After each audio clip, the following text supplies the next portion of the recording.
A balimakɛ ni aw denkɛ don n'o ye Amara Sila juge chercheur. Donc an bɛna ka na ni information da aw tulo kan an bɛ ka dɔw ye u bɛ ka galon tigɛ ka da an ka président na ka sɔrɔ tiɲɛ tɛ. Donc n bɛna a fɛn k'a la ni y'a k'a la a b'a lamɛn a video k'a bɔra TikTok kan. A lamɛn ka y'an fɛ. A décidé de briser le silence.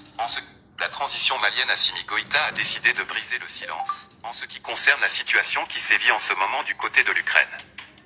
Celui-ci a donc décidé de partager son expérience de guerre avec son homologue de l'Ukraine. C'est à travers un message très galvanisant qu'il s'est adressé au gouvernement ukrainien. Sans toutefois s'attaquer à son allié la Russie, le colonel de la transition malienne a tenu un message très réconfortant envers l'Ukraine, qui en ce moment traverse une période très difficile. Le colonel Assimi Goïta a tenu en quelque sorte à partager son expérience de guerre avec le président ukrainien. Ayant fait la guerre beaucoup longtemps avant lui, le colonel Assimi Goïta a fait savoir à ce dernier que, à la fin d'une guerre, notamment après le bilan, tous les camps qui dénombrent des pertes en vie humaine sont déjà d'office perdants. C'est donc la raison pour laquelle la voie du dialogue reste le moyen, l'ultime solution de sortie de crise. C'est donc la raison pour laquelle il a appelé le peuple ukrainien à déposer les armes et de chercher plutôt le chemin du dialogue afin de tirer les choses au clair. A bɔra ka nin nkalon in mɛn ne kɔni t'a dɔn mɔgɔ min ye nin nkalon in tigɛ est ce que i y'a faamu n bɛ to ka a tigi tɔgɔ mɛn je sais pas u ka journaliste dɔ bɛ ko Chris Yapi n t'a dɔn ni o de don a bɔra ka nkalon denbatigi tigɛ ko Assimi Goïta ye Ukraine président wele ko ka Ukraine président est ce que i y'a faamu ko ka o wele k'a yira k'a bɛ o ka dusumakasa partager ko ka o wele k'a yira k'a bɛ Ukraine président k'a bɛ o soutenir actuellement en bɛ période min na ko Assimi Goïta ye Ukraine président wele ko k'a fɔ Ukraine président ye est-ce que i y'a faamu ko ka Mali ka solidarité exprimer o la en réalité tiɲɛ tɛ bi tiɲɛ tɛ sini galon do galon denbatigi do nin cɛ in ne t'a dɔn a b'a ka information bɔ min nin cɛ in ne t'a dɔn a b'a ka information a ka source a b'a bɔ yɔrɔ jumɛn na Assimi Goïta ma Ukraine président wele ani Ukraine président ma kuma wa nukɛ mun ma Assimi Goïta tɛna Ukraine président wele k'a yira k'a bɛ o kɔ en même temps ko Assimi y'a fɔ tuguni ko ale ye chef de guerre disons a ye expérience min kɛ en tant que militaire ko o expérience ko k'o idée dɔw di Ukraine président ma ko ka sarasiya fɛɛrɛw a ka sarasiya expérience ko k'o idée ni o fɛɛrɛ dɔw fɔ Ukraine président aw yɛrɛ k'a la est ce que hakili bɛ sɔn nin ma est ce que hakili bɛ sɔn nin ma bon nin vidéo a y'i yɛrɛ sɔrɔ dɔ de y'a ci ma a bɛ TikTok kan ko mɔgɔw bɛ ka a partager k'a blabla donc ni nin ma expliquer k'a faamu a bɛ taa kɛ dɔw kɔnɔ ko en réalité ko nin kuma ye tiɲɛ ko Assimi bɛ ka Ukraine dɛmɛ alors que Russie ni Mali de bolo bɛ ɲɔgɔn bolo Russie de ni Mali bɛ ka baara kɛ ɲɔgɔn bolo gouvernement ye communiqué dɔ kɛ Ukraine situation na mais o tɛ nin ye n bɛ tila k'o communiqué kalan gouvernement ye communiqué min kɛ o ye de Maliyɛn minnu bɛ Ukraine o ye diyagoya de parce que bi bɛɛ bɛ k'a ɲini k'i ka mɔgɔ sama ka bɔ Ukraine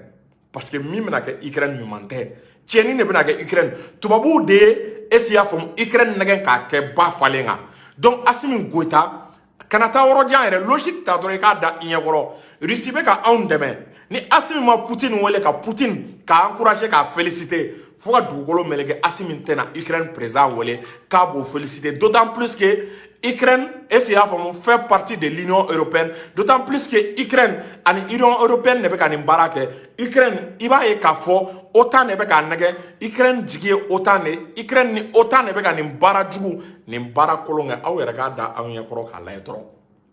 a ye vidéo y'a partager a ka se ka se yɔrɔ caman na pour que mɔgɔw k'a dɔn ko information in ye nkalon de ye tiɲɛ tɛ bi tiɲɛ tɛ sini kabiri crise in daminɛla Assimi yɛrɛ ma kuma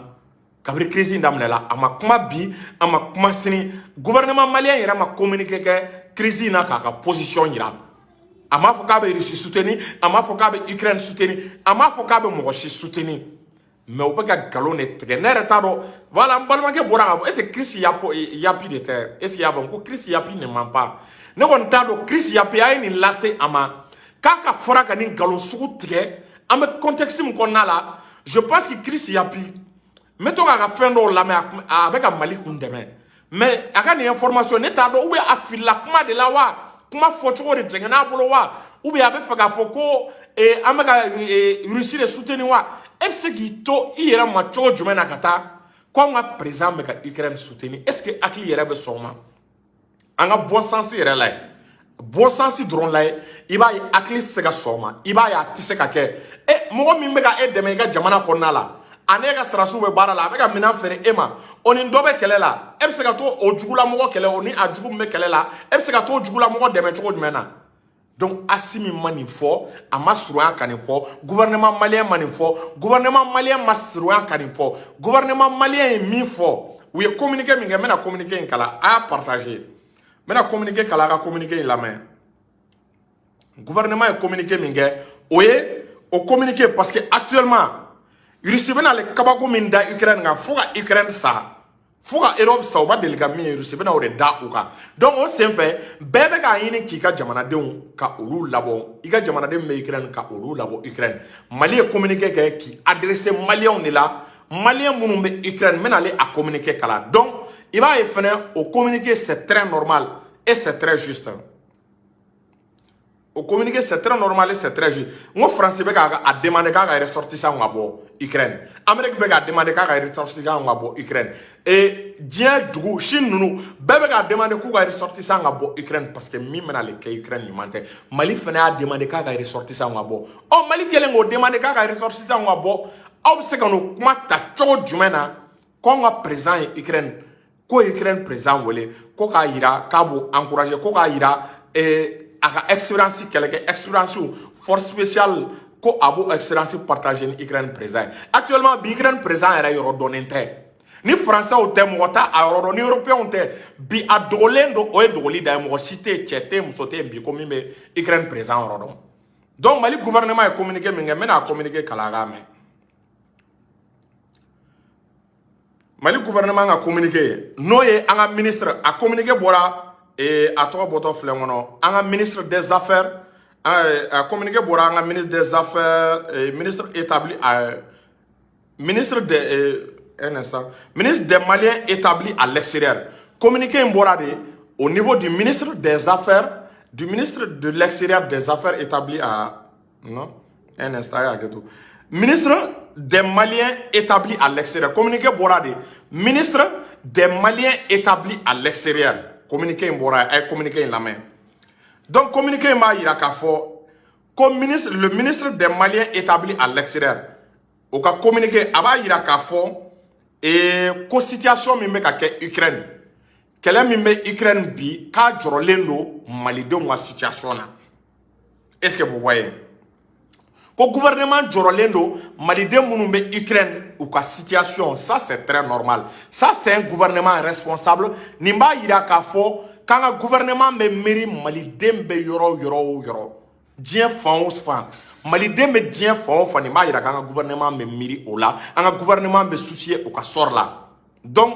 ko gouvernement ko maliden minnu bɛ Ukraine a bɛ se ka kɛ dɔw taara kalan na dɔw taara fɛn wɛrɛ la k'a jɔrɔlen bɛ u ka situation na c'est normal est-ce que o kɔrɔ ye k'an bɛ ka Ukraine soutenir voilà ko Mali gouvernement ko conformément n'i y'a ta k'a lajɛ a tɛ ɲina maliden kelen kelen kɔ i kɛra Mali kɔnɔ i kɛra Mali kɔkan Mali n'i y'a ta k'a lajɛ État kan ka bɛɛ de protéger État kan ka Mali protéger malidenw protéger Mali kɔnɔ yan a kan ka malidenw protéger kɔ kan ko État ma ɲina bɛɛ kɔ a ma ɲina mɔgɔ si kɔ donc ko État b'o baara min na a ye communiqué lamɛn ko disposition sugu bɛɛ talen don ko Mali kɛlen don ka disposition ani fɛɛrɛ sugu bɛɛ ko ka o ta a y'a lamɛn ka yan pour que ko maliden minnu ni esi y'a faamu n'u bɛ Ukraine u ni bɛ se ka lakana cogo min na a malidenw u bɛ se ka lafiya cogo min na kɛlɛ gɛrɛgɛrɛ kɛlɛ basi tɛ se k'u sɔrɔ cogo min na ko Mali gouvernement kɛlen don ka o disposition ta a y'a lamɛn ko son excellence le colonel Assimi Goïta k'a ni Choguel ko Assimi Goïta ani Choguel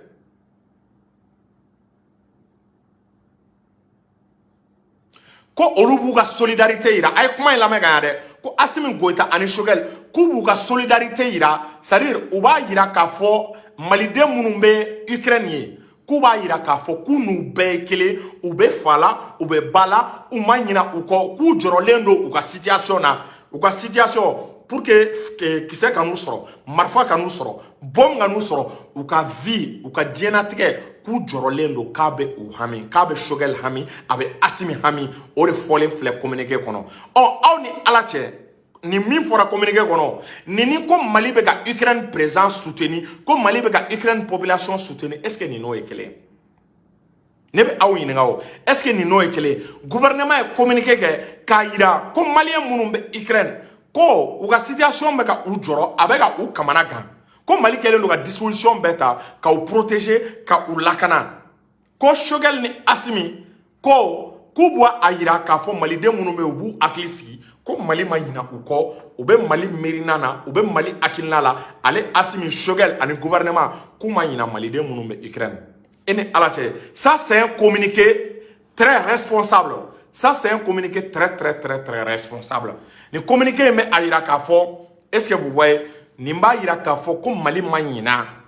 a ka malidenw kɔ minnu bɛ Ukraine Mali ma ɲina a ka malidenw kɔ minnu actuellement a dɔw bɛ se k'u yɛrɛ sɔrɔ kɛlɛ kɔnɔna la Ukraine ka sɔrɔ u m'a dabɔ a kama Mali ma ɲina u kɔ Ivoirien ka cɛ n'i ma fili Chris Yapi o nana ka na ko colonel Assimi Goïta ko o ye a tɔgɔ bɔtɔ filɛ kɔnɔ k'o ye Ukraine président wele ko k'a yira u la k'a b'a ka solidarité exprimer u la ko k'a yira u la k'a ka expérience k'a bɛ o partager ni Ukraine président ye mais ne bɛ e ɲininka o tirancé Ukraine ye kɛlɛkɛdugu de o Mali bɛ se ka taa expérience jumɛn yɛrɛ di Ukraine ma anw bɛ se ka taa expérience jumɛn di Ukraine ma n ko Ukraine kun bɛ Union soviétique kɔnɔna la Ukraine armée ɲɛnama bɛ Ukraine bolo mais u ka armée tɛ se ka jɔ Russie de ɲɛ Ukraine avion baden bɛ Ukraine bolo hélicoptère caman b'u bolo anw bɛ se ka taa expérience jumɛn di Ukraine ma donc c'est à dire a kana taa galon tigɛ ka da président na Assimi m'a fɔ bi Assimi m'a fɔ sini Assimi m'a fɔ sinikɛnɛ est-ce qu'il y'a faamu donc u kana galon tigɛ ka da an ka président na donc bɔra ka vocal min kɛ a yɛrɛ a ye vocal in lamɛn est-ce qu'il y'a faamu dɔw b'a la ko c'est pas la voix de Chris Yapi ni Chris Yapi tɛ ni mɔgɔ min don en tout cas a tigi kɔni ye galon tigɛ a ma tiɲɛ fɔ a bɛ fɛ k'a bɛ malidenw hakili ɲagami parce que o bɛ ka complot baden de kɛ actuellement k'u bɛ Mali déstabiliser o bɛ ka complot baden de kɛ actuellement pour que Mali bɛ se ka coro a sen tɛgɛ kɔnɔ pour que k'an ka autorités tɔgɔ tiɲɛ k'a yira k'an ka autorités ni Russie tɛ ɲɔgɔn bolo k'a yira k'an ka autorités ni Russie k'u fɔlen don ɲɔgɔn kɔ bila côté o bɛ ka nin baara kɛ o bɛ ka nin piège ninnu kɛ mais a tɛ marcher u bolo bila côté o bɛ ka nin baara kɛ o bɛ ka nin piège ninnu kɛ a tɛ marcher u bolo donc mes vidéos bila min kan sinon moi personnellement au te présent au te mɔgɔ personnellement moi je soutiens la Russie parce que moi je ne suis pas ingrat moi je soutiens la Russie ali Assimi ko k'a bɛ Russie soutenir bi a ka di ne ye parce que nous ne sommes pas ingrats Russie de nana an dɛmɛ Russie de kɛra sababu ye an ka armée bɛ ka jɔ a sen kan Russie de kɛra sababu ye ka avion caman ta k'a feere an ma sinon diɲɛ mɔgɔ banna an ka wari b'an bolo ko k'u tɛ avion feere an ma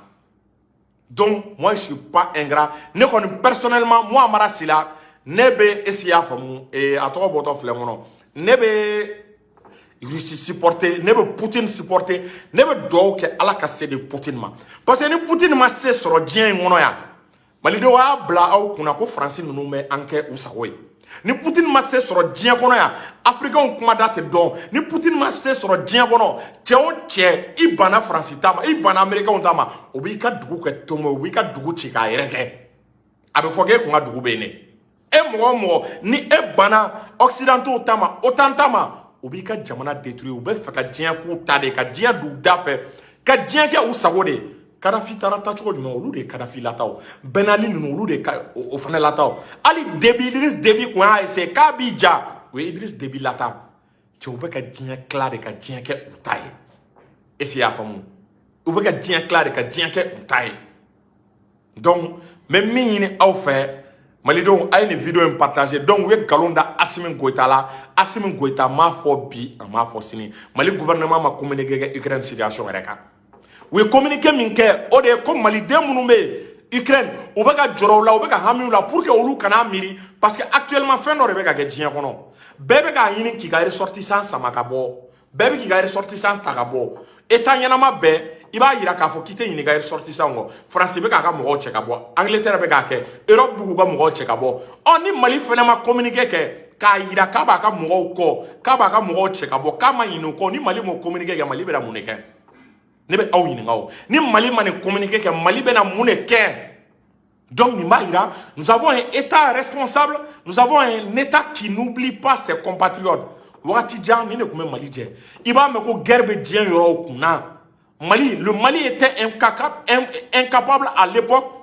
ka avion bila ka taa ka mɔgɔw nɔfɛ ou bien le Mali était incapable de venir en aide de venir en secours est-ce qu'il y a faamu à sa population qui sont établis à l'extérieur fɔlɔ Mali kun tɛ se k'o kɛ bon sisan Mali bɛ ka se k'o kɛ à partir du moment où Mali bɛ ka se k'o kɛ ne bolo an kan ka fɔ félicitations tarɛ donc an ka diplomatiw Choguel ni Assimi u bɛ baara la an ka diplomatiw est-ce qu'il y a faamu u bɛ ka cɛsiri kɛ an ka diplomatiw nin b'a yira k'u tɛ ɲinɛ maliden kelen kelen si kɔ donc malidenw nin kɔrɔ de aw jigi sigi surtout minnu bɛ extérieur la nin kɔrɔ ye ko mɔgɔ minnu bɛ France malidenw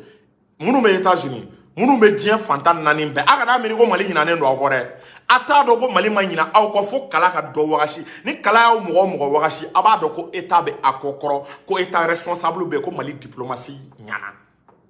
ni cɛ o cɛ magara maliden kelen kunkolo la i bɛ Mali État sɔrɔ o kɔfɛ c'est ça qu'on appelle une diplomatie agressive Choguel Assimi a bɛ fo a ka nin baara la a bɛ fo merci beaucoup m'aw bila